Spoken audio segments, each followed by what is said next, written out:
Buenos días y bienvenidos al primer programa del año 2024. Hoy, 8 de enero, comienza una nueva andadura en la emisora de radio con este programa de Debates en Libertad. Y qué mejor para empezar que tener como tertuliano a don José Antonio Rovira, nuestro conseller de Educación del Gobierno Valenciano. Buenos días y feliz año, don José Antonio. Buenos días, Ricardo, y buenos días a Higinio y a Guillermo también. Por supuesto, Higinio Mora, profesor de la Universidad de Alicante. Buenos días y feliz año, don Higinio. Buenos días, feliz año a todos. Mm. Y don Guillermo Dupuy, nuestro editorialista de Libertad Digital.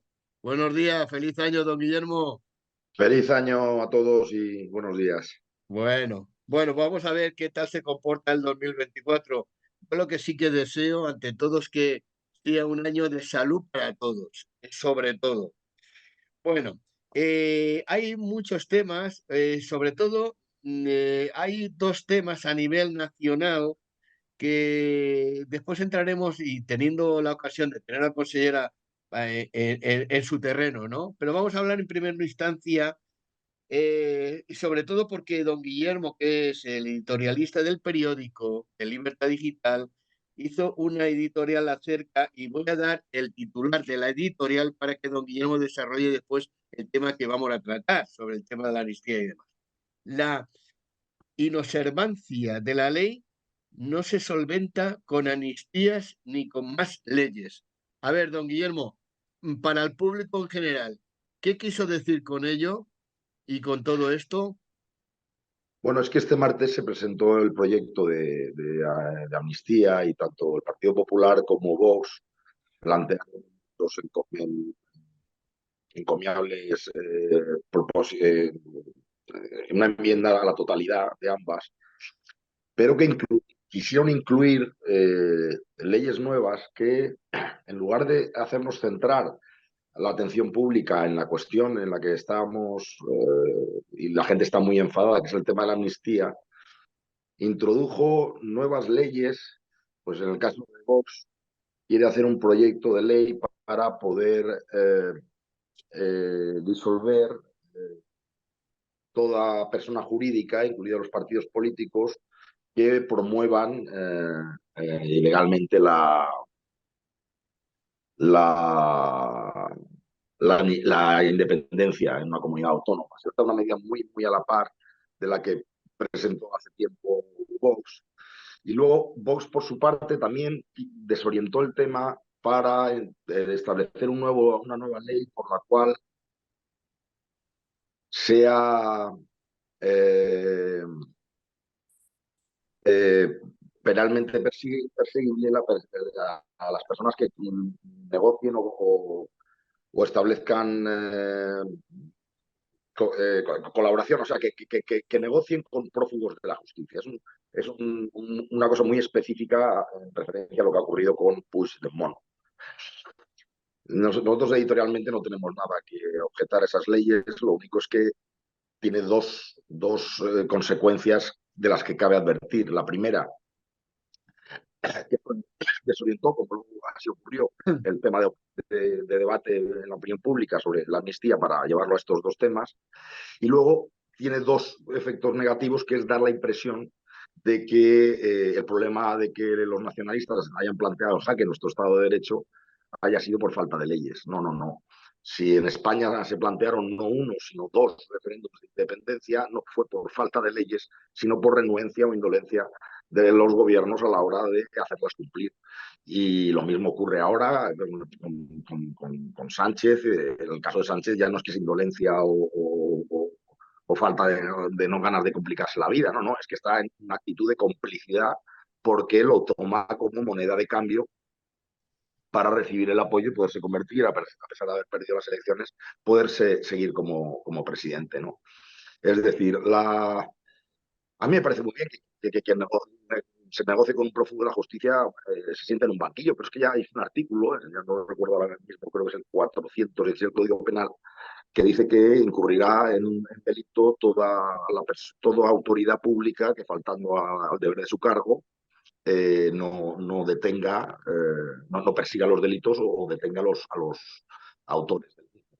Que esto viene a ser lo mismo, es decir, yo siempre lo decía que con Josu Ternera se había cometido, independientemente de la cantidad de delitos que lleva implícita los procesos de paz, como se establecen con organizaciones terroristas, es decir, el hecho de que con Josu Ternera se estuviera negociando cuando estaba buscado por la justicia, eso es un clarísimo delito de omisión del deber de perseguir delincuentes, que tanto entonces como ahora sigue estando vigente en el Código Penal. Y en cuanto a la propuesta del Partido Popular, de que se disuelvan o proceder a los que no acaten las resoluciones judiciales o no cumplan las leyes, insisto, eso estaba ya en el Código Penal, existe el delito de desobediencia, pero lo que yo digo y lo que estoy diciendo desde que empezó, desde el 2012, desde que Artur Mas dijera no habrá tribunales ni constituciones que nos paren, es que las leyes no sirven de nada, absolutamente de nada, si el Ejecutivo no es capaz de hacerlas cumplir. O sea, el gobierno se llama Ejecutivo, entre otras cosas, porque es el encargado de hacer cumplir las leyes y las sentencias. Una sentencia puede decir el Tribunal Supremo de que es ilegal la inmersión lingüística en Cataluña, y la ha dicho no 5, 6, 7, 8, 9, 10, 15 veces. Pero si no hay un poder ejecutivo que obligue al cumplimiento y que curse orden de procesamiento a la autoridad que no acate las sentencias, ya podemos seguir teniendo diarrea legislativa, pero no resolveremos el problema. Porque, como decía el titular del editorial, la inobservancia de la ley no se solventa con más leyes, se solventa con la obligación, la imperatividad de hacerlas cumplir, y mucho más estando vigente un artículo como el 155, que pudo utilizarse perfectamente, no es que pudo, es que debió utilizarse para evitar que Artur Mas consumara su muy anunciado, con mucha antelación, deseo de celebrar una consulta ilegal separatista en 2014. No se aplicó como se tenía que haber aplicado. Estoy hablando del artículo 155, que es un artículo político, no es un código penal. En el derecho penal tienes que proceder cuando se consuma el delito. El artículo 155 estaba previsto no para castigar delitos, estaba previsto para evitar delitos. Si a alguien se le cruzan los cables estando al mando de un territorio español y anuncia que va a cometer un delito, tal y como hizo Artur Mas, pues digo, oiga, señora, o se retracta usted en un mes o yo le tengo que desbancar, porque yo no puedo consentir que al mando de la administración pública en Cataluña esté un señor que me dice que va a consumar, diga lo que digan los tribunales, una consulta separatista el próximo 9 de octubre de 2014. Bueno, lo dejaron hacer. Luego el señor fiscal general del Estado, ya Torreduce, quiso procesar a los autores. El gobierno no estaba por la labor, el gobierno estaba por la labor de operación diálogo para intentar contentar a los que acaban de pegar el golpe de Estado. Recordemos que lo del líder golpista es algo que se refería a la prensa alemana para referirse a Artur Mas. Y cuando dijo Alfonso Guerra, un poquito más tarde, que estamos en un golpe de Estado a cámara lenta, se refería al golpe de Estado de Artur Mas. Bueno, pues en resumidas cuentas, no solo se celebró ese referéndum independentista, sino que 3 años más tarde se volvió a utilizar. Entonces, eso no es por falta de musculatura o de armamento legislativo, simplemente porque cuando no se hace cumplir la ley, pues no se hace cumplir la ley. Y esto ocurre ahora con Sánchez de manera descarada, porque no solo, vamos, es que tiene intereses comunes, cosa que no ocurría con el Partido Popular. Aquí en el PSOE tiene intereses comunes, tiene una alianza de gobierno y es un toma y daca, ¿no? Pero aquí ya se llega al paroxismo de la amnistía, que es simplemente la suspensión del Estado de Derecho y la desaparición de la igualdad de todos ante la ley. Y eso tiene una gravedad enorme, que es lo que yo creo que es la baza que hay que luchar en Europa, porque ahora mismo nuestras pocas esperanzas para parar esto están en Europa. Pues yo no me distraería pero bueno, vamos a ver, es una apreciación muy, muy particular. En el fondo está muy bien la actitud que hizo Vox y el Partido Popular de haciendo una enmienda a la totalidad. Pero creo que es bueno no desviarse y centrarse en eso, porque además no había ninguna necesidad. Como decíamos en el editorial, el Partido Popular no se presentó en el programa electoral con la idea de ilegalizar a partidos políticos que promovieran la independencia. Tampoco lo planteó después de las elecciones, cuando quiso tantear la negociación con los golpistas de Puigdemont sobre las bases de aquellas cínicas e inolvidables palabras de González Pons, de que Junts, más allá de que uno, dos, tres o cuatro personas hayan hecho algo malo, se trata de un partido con una trayectoria respetable, que, como, en fin, como aquellas declaraciones que causó tanto malestar, con toda la razón, el PP catalán. Pero ya ni siquiera cuando Feijóo tardíamente se da cuenta de que con Puigdemont, o sea, que con Sánchez no puede competir, porque Sánchez siempre le va a ganar a Feijóo en nihilismo a la hora de hacer entrega de lo que sea a Puigdemont. Y ya Feijóo dijo, no hay nada que negociar, absolutamente nada que negociar con Puigdemont. Ni siquiera entonces habló de esta nueva propuesta legislativa. Entonces, claro, ha sido un poco bombazo la noticia, que insisto, no tengo nada en contra particularmente de esa propuesta legislativa, pero que ha desviado un poco la atención de lo de la amnistía, que es donde entiendo yo que es donde hay que centrarse. Pero bueno. A ver, don José Antonio. Bueno, yo creo que no es desviar la atención, sino dejar muy claro tiene que ser la hoja de ruta ante la posibilidad de que en el futuro se puedan repetir los fenómenos que se repitieron, ¿eh? Un referéndum ilegal o una declaración de independencia. Y yo creo que eso va unido un poco a la cuestión de que esta amnistía es una auténtica barbaridad, ¿eh? Una auténtica barbaridad moral para unos señores que además, recordemos que se gastaron dinero público en toda esta cuestión. Y cuando en este país hemos querido siempre ser bastante tajantes con los asuntos de la corrupción, gastar dinero público en unas cuestiones ilegales es un caso de corrupción más, ¿eh? Y se gastaron millones y millones.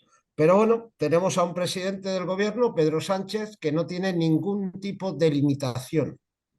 Es una persona sin límites, que está dispuesta a lo que sea con tal de mantenerse en el poder.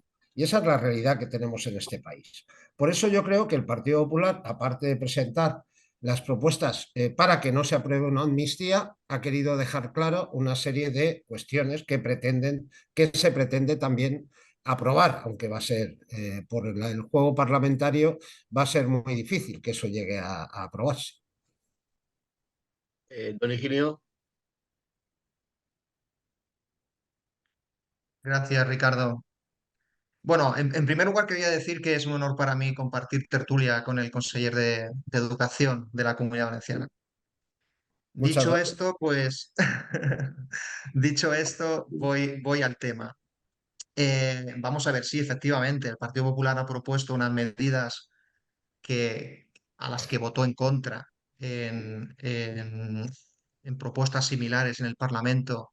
Recuerdo una por UPyD hace tiempo y votó en contra, y otra por Vox recientemente, ¿no?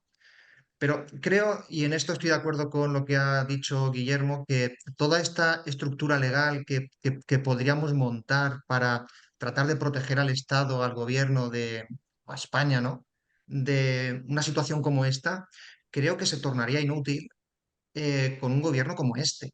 Es decir, estamos ante una situación en la que el gobierno actual pues no tiene escrúpulos en hacer lo que haga falta para mantenerse en el poder. O sea, ellos incluso han llegado a reconocer que la amnistía, por ellos mismos han dicho que atenta contra la igualdad entre los españoles, pero que se consigue prolongar la estancia de Pedro Sánchez en el gobierno. Es decir, dan por bueno el atentar contra la igualdad de los españoles a cambio de mantenerse en el poder. Claro, cuando tienes esta situación, no valen leyes. Imaginemos que tuviéramos todo ese aparataje legal que ahora mismo Partido Popular y Vox llevan en sus propuestas. Bueno, pues lo que ocurriría es que la ley de amnistía, pues en lugar de ser la primera ley que se cursa en esta nueva legislatura, pues sería la tercera o la cuarta, siendo las primeras, dedicándolas a ir derogando todas las barreras o impedimentos que les impidieran ponerla en marcha, ¿no? O sea que aquí entendemos que el aparataje legal no sirve para esto. ¿Qué es lo que deberíamos tener entonces? Claro, estamos en una situación en donde la separación de poderes y los contrapesos que caracterizan cualquier democracia no existen. Es decir, tenemos un desembarco del partido en el poder en todas las instituciones, no hay separación de poderes, ni tampoco hay estos contrapesos a los que acogerse. Contrapesos como el Tribunal Constitucional, como los defensores del pueblo, como la Fiscalía, como el Tribunal de Cuentas, como los medios de comunicación, ahora mismo, ahora mismo resulta que en lugar de actuar contra leyes que atentan contra la libertad y la igualdad de los españoles y contra la Constitución, se dedican a defenderla porque están sometidos al poder político, ¿no? Estamos en una situación donde esos contrapesos no existen. Claro, en esta situación en la que tenemos un gobierno sin escrúpulos, es muy difícil defenderse de situaciones como estas. Como se ha dicho antes, nuestra única esperanza está en Europa, claro, el único contrapeso en el que el gobierno no alcanza a controlar. Bien, pues dada esta situación, veremos qué ocurre, pero creo que urge presentar un plan de regeneración democrática que evite en el futuro este tipo de atropellos. Y esta regeneración democrática, en mi opinión, pues no pasa por nuevas leyes que un hipotético gobierno podría tumbar, sino que pasa por regenerar la democracia, restituir estos contrapesos, estableciendo organismos de control independientes, como el nombramiento de los jueces, como los tribunales, como la Fiscalía General del Estado, etcétera. Es que ya hemos dado por normal que el fiscal general del Estado sea un exministro socialista, o sea, un exministro del partido que está en el gobierno. Hemos dado por normal que el presidente del Tribunal Constitucional se reúna para elaborar y redactar la ley de amnistía. Es decir, damos ya por normales cosas que en cualquier democracia pues, se echarían las manos a la cabeza. Claro, yo creo que lo que hay que hacer es precisamente presentar un programa de regeneración democrática que ataque estas cuestiones para que en un futuro eh, estos contrapesos se pongan en acción y puedan desactivar, amortiguar, mitigar o directamente detener cualquier intento de saltarse la Constitución. Mm, ¿Algo más referente a esto o seguimos con la crónica de sucesos, comillas, que No, nos trae hombre, este gobierno? sobre la cuestión de la amnistía, basta ver, pues circulan por ahí numerosos vídeos sobre todos los ministros de Pedro Sánchez diciendo claramente no a la amnistía hace pocos meses. Circulan también declaraciones de Pedro Sánchez incluso diciendo que jamás pactaría con Bildu y le acaba de dar la alcaldía de De Pamplona. Pamplona. ¿Eh? Es Ujú. decir, con un sujeto como Pedro Sánchez, yo creo que lo conté ya en algún programa, hace bastante tiempo ya, año y medio o así. Un psiquiatra me dice, no, porque Pedro Sánchez es un tipo de psicópata. Digo, hombre, no te pases llamarle psicópata al presidente del gobierno. Dice, no, no, si no es como un insulto. Estoy calificando qué tipo de persona es. Dice, es un tipo de psicopatía donde son personas con mucha inteligencia, y eso hay que reconocerle a Pedro Sánchez, es una persona muy inteligente, ha destrozado el Partido Socialista y ha cambiado el antiguo PSOE, Partido Socialista Obrero Español, ahora mismo es el partido de Pedro Sánchez, porque es el poder absoluto. En ese partido solo se hace lo que dice Pedro Sánchez. Y es un tipo de psicópata, ya digo, muy inteligente, pero que tiene otra característica, y es que no tiene ningún tipo de limitación moral. No tiene ningún tipo de limitación moral y lo estamos viendo constantemente. Y esa es la pura realidad. Ese es el gobierno que tenemos en nuestro país. Efectivamente, no No, no, no, tenemos una adelante. democracia preparada para personajes como este. Ujú. No, O sea, hay no una tenemos los cosa, instrumentos para hacerle frente. sí, nosotros, vamos, evidentemente, en mi caso y por supuesto el de ustedes, no somos votantes del Partido Socialista, pero entiendo que hay votantes del Partido Socialista que ante esta situación pues se lo tienen que hacer ver, ¿no? Porque Pedro Sánchez, como bien ha dicho don José Antonio, ha traspasado todas las líneas posibles e imaginables de la legalidad y bueno, y sobre todo tanto del punto de vista moral y ético también, ¿no? Pero lo digo a colación de que o ha surgido un movimiento, una izquierda, digamos, jacobina, centralista, una izquierda no para nada a favor no, de los nacionalismos, que puede ser la alternativa al Partido Socialista. ¿Ven ustedes la posibilidad que la izquierda haya, siempre y cuando, esto pasa siempre, lógicamente, una vez que Pedro Sánchez pierda el poder, porque desde el poder todo el mundo, no se pierde nada, ¿no? Fuera del poder pueda surgir una izquierda nueva que digamos, neutralice a este viejo Partido Socialista Obrero Español y su deriva, no sé, una izquierda españolista, por decirlo así. ¿Ven que tiene esos visos de realidad? Se puede, estamos jugando a Bueno, futurólogos, ¿no? esta semana se ha anunciado la creación de un nuevo partido político que se Sí, llama Izquierda Española, izquierda española, eso es. eh, muy comprometida en la lucha contra el nacionalismo, reivindicando los valores de igualdad de todos los españoles con independencia.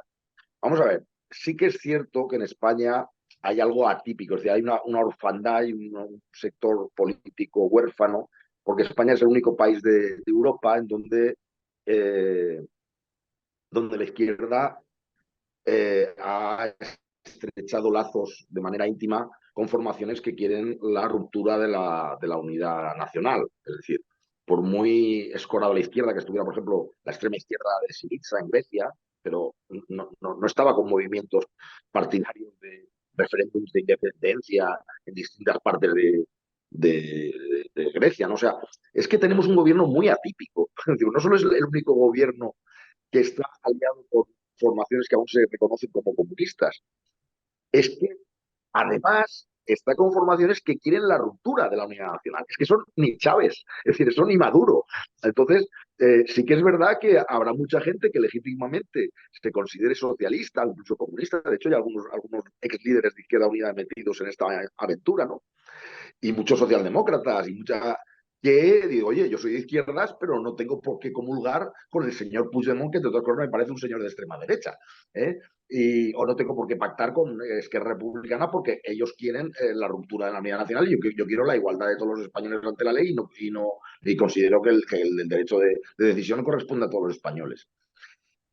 Aún así, siendo cierto que debe existir en el mercado electoral español ese tipo de perfil, yo soy muy pesimista a la hora de que, pues claro, es que para crear un partido nuevo y necesitas medios de comunicación que no les van a hacer caso, porque los medios de comunicación están al servicio, como alguien antes apuntaba, de los que le pagan y tal. No. En teoría sí que hay un mercado desabastecido, que es la gente de izquierdas que no se considera nacionalista, que no le gusta tener de compañeros de viaje a los nacionalistas, pero a efectos prácticos que eso vaya a prosperar y a llegar a tener representación parlamentaria. Desgraciadamente yo soy más pesimista, pero ojalá me equivocara, porque necesitaríamos una izquierda también comprometida, es decir, como ocurre en cualquier país de nuestro entorno europeo, comprometido con la unidad de la nación y que, por supuesto, bajo ningún concepto se apoyarían en formaciones. Como dijo en cierta ocasión Carlos Rovira, para mí la bandera de España es la bandera del enemigo. ¿Ustedes creen que algún dirigente laborista o socialista de Europa podría ir de la mano con alguien que dice que para mí la bandera de Francia es la bandera del enemigo, la bandera de Gran Bretaña, la bandera O sea, es que tenemos una situación muy atípica en España, muy atípica, pero bueno, ya veremos. Sí. Bueno, ya veremos.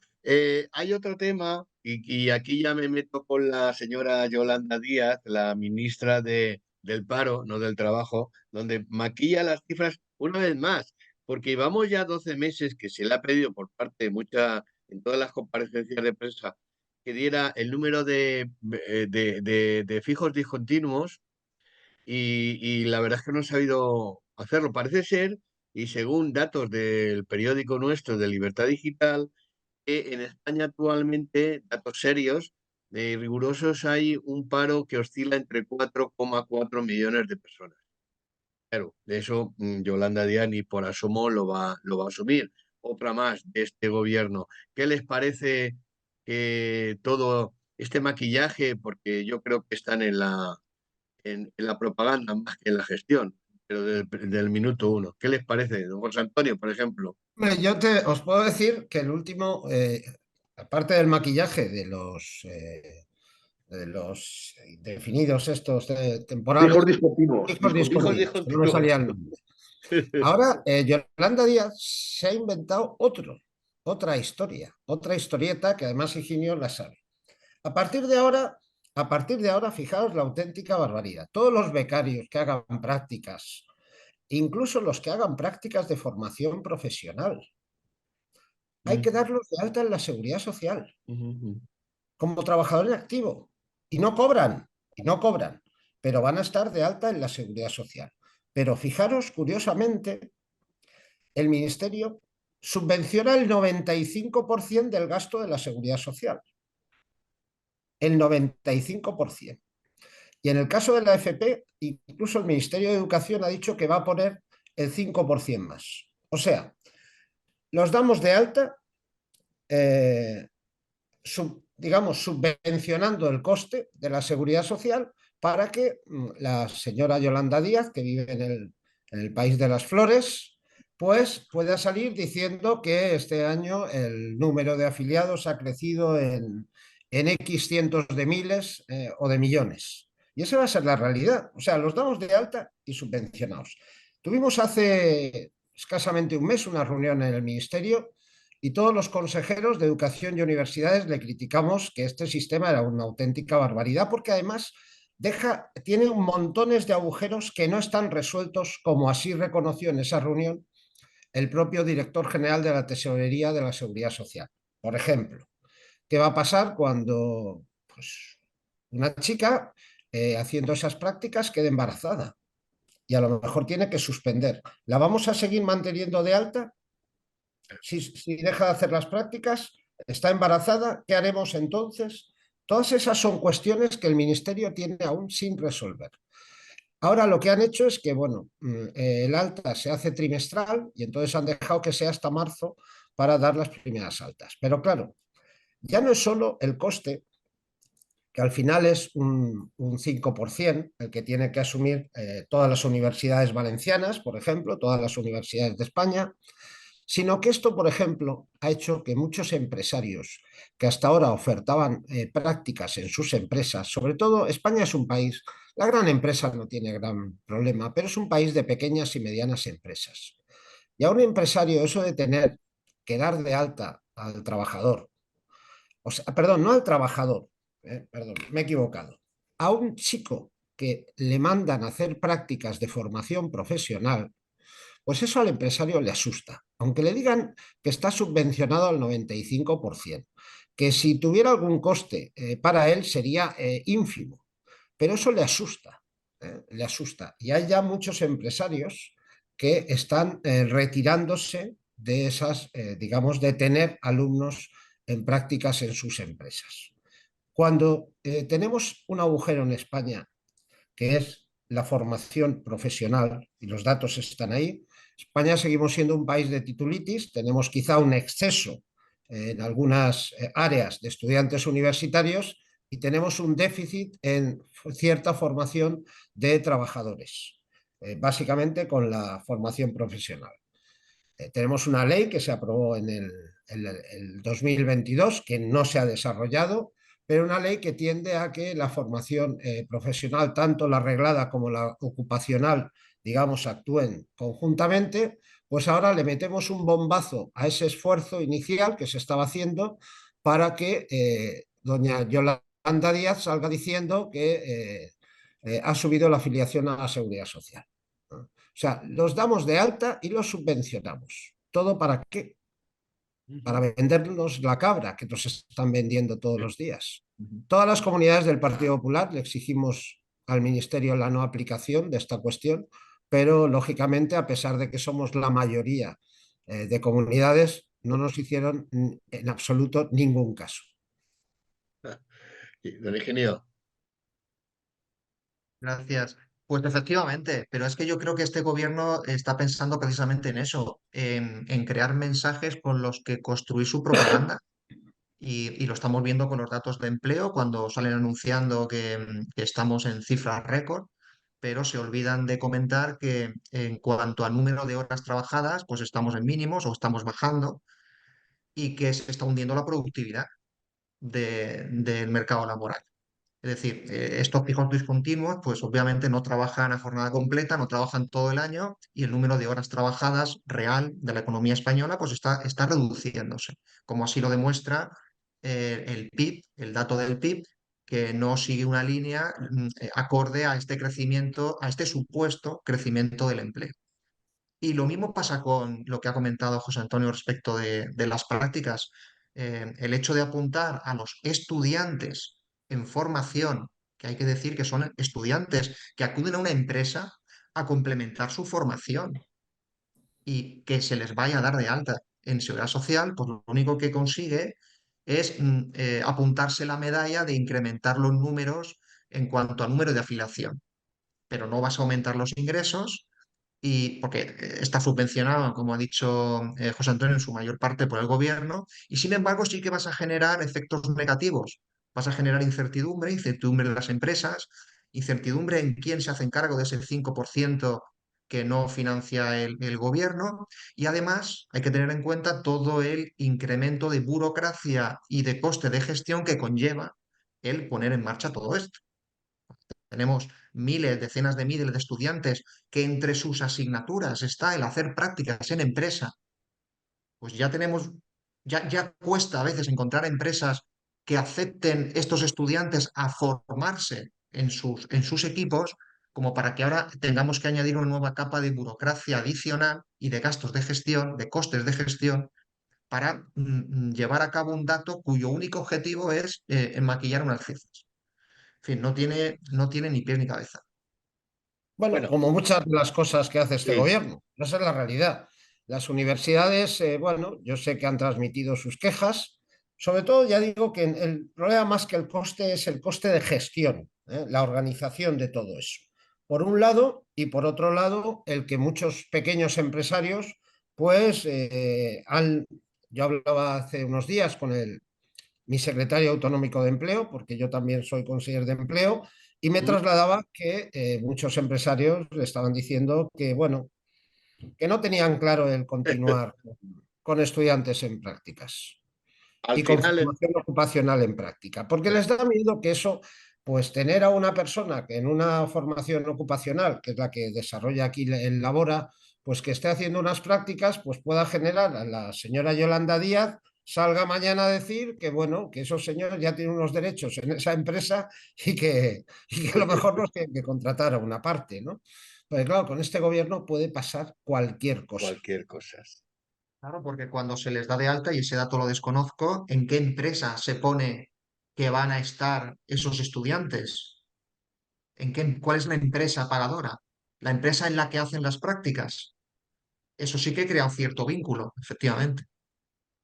Ujú. Esto es una auténtica barbaridad, ya digo, un invento de Yolanda que, y además Higinio ha dicho acertadamente, dicen que los datos de empleo son buenos, pero en realidad el número de horas desciende, la productividad es muy baja, no remonta y tenemos un sistema productivo con muchísimas carencias. Carencias. Hay áreas donde faltan especialistas, pero quizá no hemos conseguido incentivar bastante. Sobre todo áreas en formación profesional reglada, pues en carpintería, fontanería, mecánica, y esta es la pura realidad. Sí, sí. Esta es la pura realidad. En los últimos años yo les puedo decir que Labora, cuando gobernaba el conocido como Botanic de Chimo Puig, que al frente de Labora tenían a un señor que cuando yo lo cesé se fue al paro.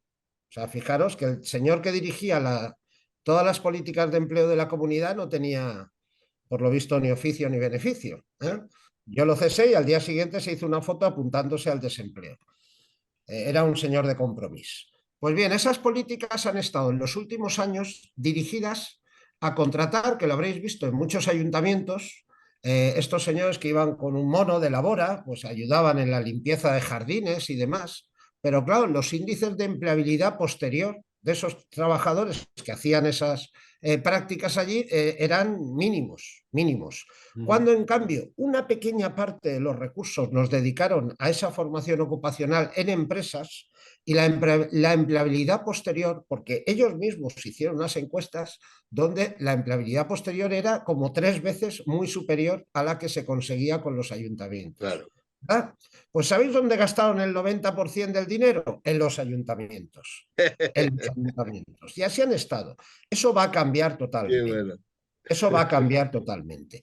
Bien es cierto que nos han dejado muy poco dinero porque este era un plan plurianual hasta el 2026 y se gastaron en el 23, el 22 y el 23 se gastaron el 70% de los fondos, de todos los fondos previstos, pero como les vamos a dar otro uso, pues creemos que va a ser positivo, porque básicamente la mayoría de fondos van a estar vinculados a formación en empresas que luego tienen un índice de empleabilidad muchísimo, muchísimo más alto que el que los ayuntamientos dispongan de un personal extra para limpieza de jardines, pero claro, a mí de qué me sirve que yo un parado de larga duración lo meta 6 meses a limpiar jardines del ayuntamiento si luego ese ayuntamiento no me lo contrata.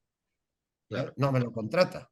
Vuelve a ser un parado de larga duración que ha estado 6 meses cobrando, limpiando jardines de un ayuntamiento o haciendo cualquier otra labor dentro de lo que son, digamos, labores habituales de un ayuntamiento. En Bueno, la empresa privada sí que los índices de sí. empleabilidad, cuando esa formación ocupacional la hacemos allí, es muchísimo más elevada. Ujú. Bueno, aprovechando que tenemos al conseller aquí hoy, pues yo empezaría ya a preguntar acerca de este 2024 y cuáles son los pasos a seguir por la consellería para dar protagonismo a los padres en el caso, por ejemplo, de elegir lengua y todo esto, que parece ser que hay una cierta o mala interpretación o controversia acerca de este tema, ¿no? Entonces, don José Antonio, a ver, ¿qué pasos va a dar la consellería a partir ya del 24? Tuya la palabra y explíquenoslo, por favor. Pues los pasos son los siguientes. Nosotros hemos aprobado, digamos, con carácter un poco urgente, con la ley de acompañamiento, una modificación a la aplicación de la ley de plurilingüismo que hizo el Botanic en las zonas castellano parlantes. Eso lo hemos hecho por si no daba tiempo digamos, cambiar totalmente la ley de plurilingüismo, que es lo que pretendemos. Pero bien es cierto que el Grupo Parlamentario Popular está trabajando en una proposición de ley para poder realizar ese cambio. Si esta proposición de ley conseguimos que se apruebe en las Cortes antes del proceso de admisión, el próximo curso podrá aplicarse ya esta nueva ley de plurilingüismo, que no se va a llamar ley de plurilingüismo, ya veremos qué nombre le ponen en el grupo parlamentario, pero pues llamará pues ley de libertad educativa o ley de libertad de los padres o lo que queramos. A mí lo que me resulta curioso es que cuando le queremos dar la posibilidad, quiero decir, en las zonas castellanas ya lo tenemos el problema solucionado, porque se producía una auténtica paradoja y era que alumnos que estaban por la ley de ús enseñament exentos de examinarse de la asignatura de valenciano les obligaban a cursar asignaturas en valenciano, como matemáticas o historia. Eso era una auténtica barbaridad en las zonas castellanoparlantes y eso queríamos tenerlo muy claro, el poder corregirlo de forma inmediata. Y eso, lógicamente, entrará en vigor ya para el curso que viene. Digamos, no se pueden a mitad de curso hacer cambios, no son legales. Pero eso entrará en el curso que viene. Y en las zonas consideradas por la ley de ús i ensenyament valenciano parlantes, pues pretendemos que siempre asegurando un mínimo del 25% de la lengua no base, por la famosa sentencia de Cataluña que aseguraba el 25%. Otra cosa es que allí ellos no la cumplan, pero nosotros somos respetuosos con la legislación. Y que sean los padres quienes decidan, digamos, la lengua base de sus hijos o la lengua mayoritaria para su educación. Y a mí lo que estos días me ha resultado muy curioso es ver una asociación de padres y madres, creo que se llama Gonzalo Anaya, que decían que este conseller hacía dejación de funciones y por permitir que sean los padres los que elijan. Y es que, claro, desde una visión, pues a lo mejor estalinista, eso de que elijan los padres no está bien, no es bueno. Tiene que ser el gobierno y el Estado quien decida cómo estudian los niños. Pues no. Nosotros lo que queremos es que sean los padres los que elijan la lengua base en la que quieran estudiar sus hijos. Y entonces, de acuerdo a eso, haremos, digamos, un sistema de unidades donde, pues a lo mejor en un colegio, en tercero de la ESO, hay 3 unidades, pues a lo mejor 2 tendrán lengua base el castellano y una el valenciano, o al revés, 2 igual, dependiendo de lo que quieran los padres, tendrán como lengua base el valenciano y una tercera aula tendrá lengua base el castellano, por ejemplo. ¿Eh? Eso es un poco la hoja de ruta.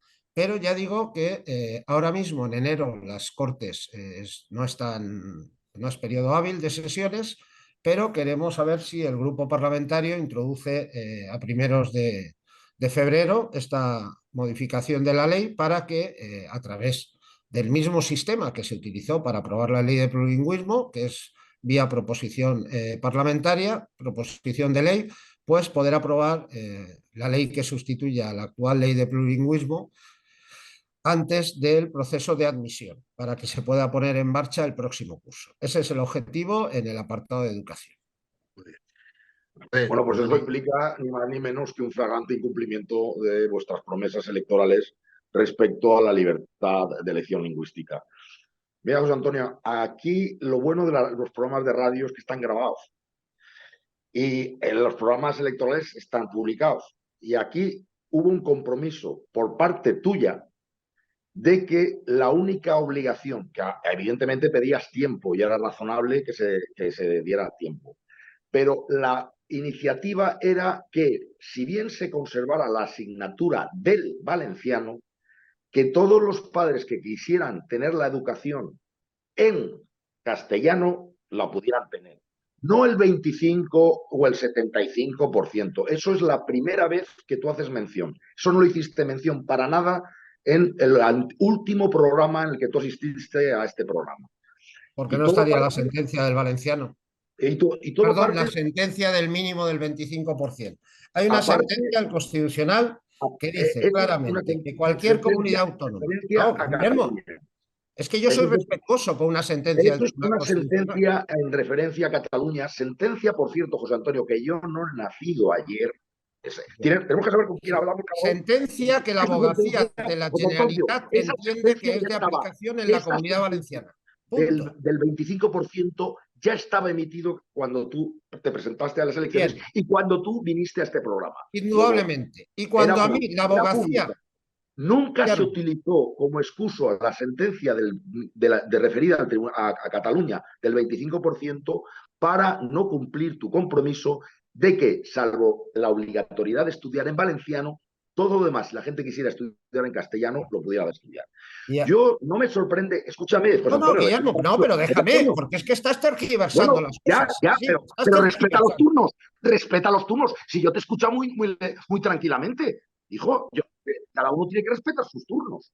Adelante, adelante, Entonces, don Guillermo. no, no me sorprende en absoluto porque yo no, ya veía que no se iba a cumplir. ¿Por qué? Porque de otras cosas habéis sostenido una mentira institucionalizada como es la separación de zonas de la Comunidad Valenciana como valenciano parlantes o castellano parlantes. Eso es desviar la atención. Si se trata de libertad de los padres, tienen que esa libertad poderla ejercer en cualquier zona. Y mucho más cuando tenéis las santas bendiciones de considerar, por ejemplo, la ciudad, que es lo que a mí me afecta, la ciudad de Alicante, como ciudad valenciano parlante, cuando todos los alicantinos sabemos que esta ciudad no es valenciano parlante. Entonces, es una mentira que iba a traer consecuencias, y lo dije en este programa, y va a haber consecuencias. Solo se van a poder beneficiar del estudio obligatorio del valenciano, pero poder optar en castellano al resto de las asignaturas, las zonas que de forma artificial se decidan como castellano parlantes. Y lo otro, me temo, si es verdad lo que estás diciendo, que iremos a un modelo en donde un 25, un 30%, pero ya no regirá la libertad individual de la que nos habíamos hablado. Y creo que esto no se hace por una cuestión económica, porque creo que no lo tenéis lo suficientemente estudiado de saber cómo es la arquitectura de la libertad de elección, que tiene que ir vinculada a la elección de centro. Entonces, claro, se os ve, entre otras cosas, que aparte de los grupos de presión y los lobbies valencianos que no quieren que el valenciano desaparezca en determinadas zonas cuando los padres lo elijan, además está un tema financiero. Porque claro, si tienes que dar la opción de libertad de elección en cada centro, el coste se dispara. A mí me parece muy decepcionante que no haya verdadera libertad, porque aun dando el valenciano como asignatura obligatoria, a mí me parece decepcionante que no, los padres no podamos elegir la educación en castellano en el resto de asignaturas. Y así lo tengo que decir, José Antonio, entre otras cosas porque te aprecio y te valoro, pero así es y así lo digo. ¿Me toca? Vale, Sí, bien. El que Alicante se declara zona valenciano parlante, como tú bien dices, viene de una ley de ús i ensenyament del Valencia del año 83, que fue en su así es. momento fruto del consenso y que es un tema que modificar esa ley excede de esta consellería, ¿no? Porque es, digamos, una ley a nivel mucho más global.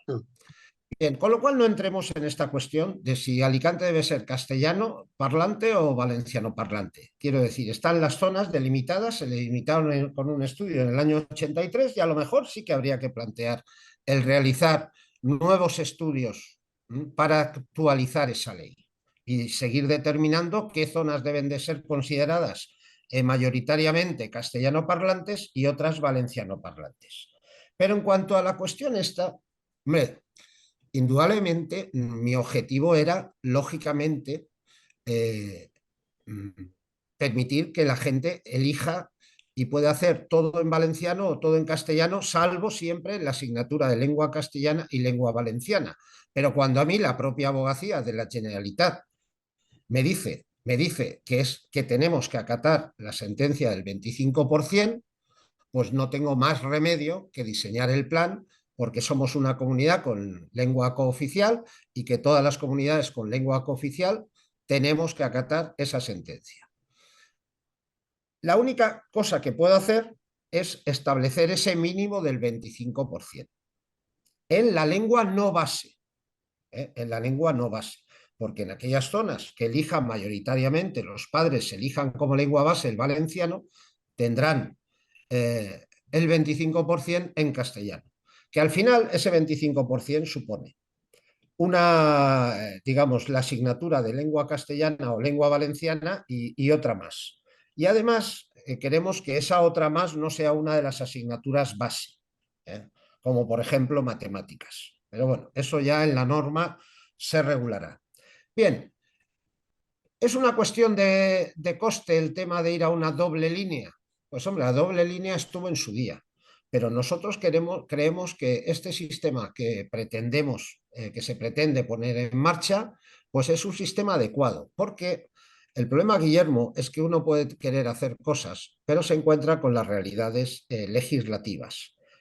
E igual que te digo que no puedo yo reducir el 25% de la lengua cooficial, porque así me lo establece lógicamente la abogacía de la Generalitat, tenemos otro problema y es que yo no puedo obligar a un niño a cambiarse de colegio, por ley. Una vez se matricula en un centro, tengo que asegurarle la matrícula de ese centro. Entonces, por ejemplo, hemos establecido ese sistema mayoritario porque, imaginemos un centro, un colegio, donde hay 100 niños y 99 eligen castellano y uno elige valenciano, o viceversa, o viceversa, o viceversa. o Que los viceversa, sí. 99 elijan valenciano y uno castellano, o 99 castellano y uno valenciano. Con la ley actual, yo tendría que montarle una unidad a ese muchacho, para él solo, para él solo. Y eso es una auténtica barbaridad. Con lo cual tenemos que ir a un sistema donde lo que sí que podrá hacer este muchacho, que elige, es de los 100, es el que ha elegido esa lengua, es cambiar de colegio, pero siempre que él quiera. Siempre que él quiera. Si no, se tendrá que someter a la decisión mayoritaria de los padres de ese colegio. ¿Está Yo creo claro? que la libertad de elección implica, Porque, vamos a ver, no, yo y te no tengo explico, libertad, y te yo tengo explico. libertad de elección de restaurante, yo no tengo por qué, y en eso tienes toda la razón, yo no tengo por qué imponer a un restaurante vegetariano el que me sirva un plato de carne, ¿eh? Pero lo que sí que tengo es, habiendo libertad, por eso digo que la arquitectura de la libertad de elección o la Pero conocéis desde el principio o montáis un pifostio. déjame decirte, Y perdona la condescendencia con la que te estoy hablando, que no tenéis ni idea de cómo se plantea esto. Porque esto efectivamente, y como tú bien sabes, porque te lo puedes leer en el chat que tenemos en común, puse exactamente el mismo ejemplo que tú has dado. Es decir, que un alumno quiera, todos los niños quieran estudiar en valenciano y un niño quiera estudiar en castellano. O viceversa. Entonces, si esa ley la planteamos como una doble línea en cada centro, efectivamente estamos haciendo un pan como unas hostias que se nos va a disparar el gasto público porque, como tú muy bien has apuntado, nos obligaría a montar dentro de ese mismo colegio otra línea de enseñanza en valenciano y otra en castellano. Ahora bien, si tú vinculas la libertad lingüística, la libertad de elección de centro y das libertad a los centros para que impartan en el idioma que quieran, eso sí, luego los padres tienen libertad de elección del centro que desean, pues cada uno, oiga, si usted quiere ir a un colegio donde a su hijo le enseñen en castellano, no me lo traiga a un centro donde impartimos en valenciano, llévelo a un centro donde imparten en castellana, en valenciano, en castellano, y viceversa. Si yo quiero que mi hijo estudie en valenciano, no lo llevo a un colegio donde se imparta en castellano, elijo el sitio donde se imparte en castellano. Es decir, se combina la libertad de elección de centro junto con la libertad de los centros para escoger la lengua vehicular. Porque si no, como tú muy bien dices, claro, hay mucho gasto público, pero es que eso entiendo yo que había que preverlo. Es decir, cuando tú hablas de la libertad, de que no haya coacción para que tú elegirlas, tienes que decir que eso no lo puedes pretender en cada centro. Si yo me voy al núcleo duro de Alcoy, por poner una zona absolutamente valenciano parlante, yo entiendo que a lo mejor la inmensa mayoría, y por rendimientos de escala, ya entro ya en cuestiones de economía, a ese centro le es más operativo, habida cuenta que la mayoría de la demanda le quiere la enseñanza en valenciano, darlo en valenciano. Si yo quiero que mi hijo, que vivo en Alcoy, no estudie en valenciano, no tengo que llevarlo a un centro, porque tengo libertad que, sin perder la gratuidad, el derecho a la gratuidad, puedo elegir otro centro en donde sí que impartan castellano. No, Y si no nos se hace así, queda, al final no se va a Yo, cumplir la promesa. nos queda, Y la excusa será la sentencia del Tribunal Constitucional. y ¿Y por tenemos qué te otro digo problema. excusa? Porque, querido José Antonio, la traslación jurídica de la sentencia del Tribunal Constitucional implica ni más ni menos, y lo sabes porque eres padre de alumnos, no porque seas conseller ni porque eres padre de alumnos. La traslación de la sentencia del Tribunal Constitucional en referencia a la enseñanza en Cataluña, lo traduces en valenciano, significa que no vais a cambiar nada en Alicante. Porque te aseguro que mi hija, que ahora está padeciendo alguna asignatura en valenciano, si tú coges el cómputo de todas las asignaturas, esa enseñanza en valenciano no llega al 25%. Es decir, si te pones a trasladar jurídicamente la sentencia del Constitucional, a mi hija le tendrán que aumentar las horas lectivas en valenciano cuando sus padres queremos que reciba la enseñanza en castellano. No va a Hecho ser un así. pan como unas bueno, hostias. No va no, a no, ser. no, Pero es que hay otra cuestión, no, Ricardo, que perdonar, es que no nos lo queda digo muy tiempo. rápido. Sí, Lo digo muy rápido. Es que hay otro problema. ¿Se podría hacer mejor? Sí, pero con una implantación progresiva, quiero decir, empezando cada año un curso distinto. Tardaríamos años en cambiar la ley de plurilingüismo, ¿eh? Ir haciéndolo por fases. Y lo que queremos es hacerlo en un año. bueno, pues dicho queda y vamos a ver si todo esto sigue un proceso.